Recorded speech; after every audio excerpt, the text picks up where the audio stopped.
రేవంత్ రెడ్డి అన్న సహకారంతో పేదోళ్లకు సొంతింటి కళ నెరవేర్చాలనే లక్ష్యంతో వాసాల మరిని స్పెషల్గా దృష్టి పెట్టి గత ముఖ్యమంత్రి ఆయన ఫామ్ హౌస్ కోసం గజ్వేల్ నుంచి గుట్ట వరకు బాణం కొడితే సూటిగా పోవాలనే ఉద్దేశంతో ఆయన స్వలాభం కోసం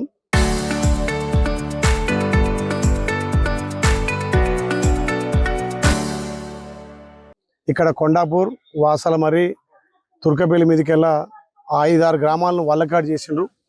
మరి గౌరవ ముఖ్యమంత్రి సహకారంతో మొన్న ఇక్కడ ఏదైతే ఫౌండేషన్ వేసి 1,100 కోట్లతోటి ఇక్కడ పనులు ప్రారంభించినప్పుడు గౌరవ ముఖ్యమంత్రి రేవంత్ అన్న దృష్టికి తీసుకుపోగానే వాసాలమరిని తప్పకుండా అభివృద్ధి చేస్తారని మాటిచ్చి ఆ మాట ప్రకారం 150 ఇండ్లు శాంక్షన్ చేయడం జరిగింది.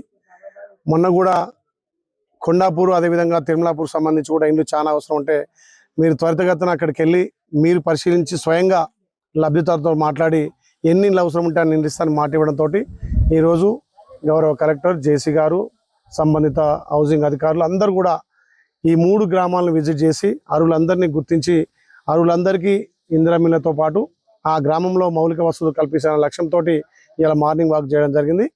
ఈ నెలలోనే ఈ పనులన్నీ కంప్లీట్ చేసి గౌరవ ముఖ్యమంత్రి గారితో ఈ ప్రాంతాన్ని అభివృద్ధి దృష్ట్యా పెద్ద ఎత్తున నిలబడడం కోసం ముఖ్యమంత్రి ఇన్వైట్ చేయగానే వస్తా అని మాట ఇచ్చింది. కాబట్టి తెలంగాణ రాష్ట్ర వ్యాప్తంగా ఎక్కడ లేని విధంగా ఆలయ నియోజకవర్గం వాసాలమరిలో సుమారు 150 ఇండ్లు సామూహిక గృహప్రవేశాలు చేయాలనే లక్ష్యంతో త్వరితగతిన ఇండ్లు కంప్లీట్ చేస్తున్నాం.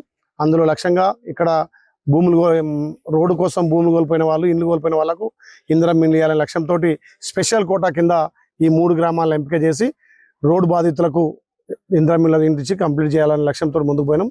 అందుకే ఇలా మార్నింగ్ వర్క్ చేసి స్వయంగా ఏదైతే గుడిసెలు ఉన్న ఇండ్లకు మొదటగా శాంక్షన్ ఇచ్చి ఈ తెలంగాణలో గుడిసెల రహిత తెలంగాణ చేయాలి, ప్రతి గుడిసె ఉన్న వాళ్లకు సొంతింటి కళ నెరవేర్చే లక్ష్యంగా ముందుకు పోతున్నాం. కాబట్టి ఈ మార్నింగ్ వాక్ ద్వారా లబ్ధిదారులను గుర్తించి త్వరలోనే ఇండ్లు నిర్మిస్తామని చెప్పి మాట ఇస్తాం.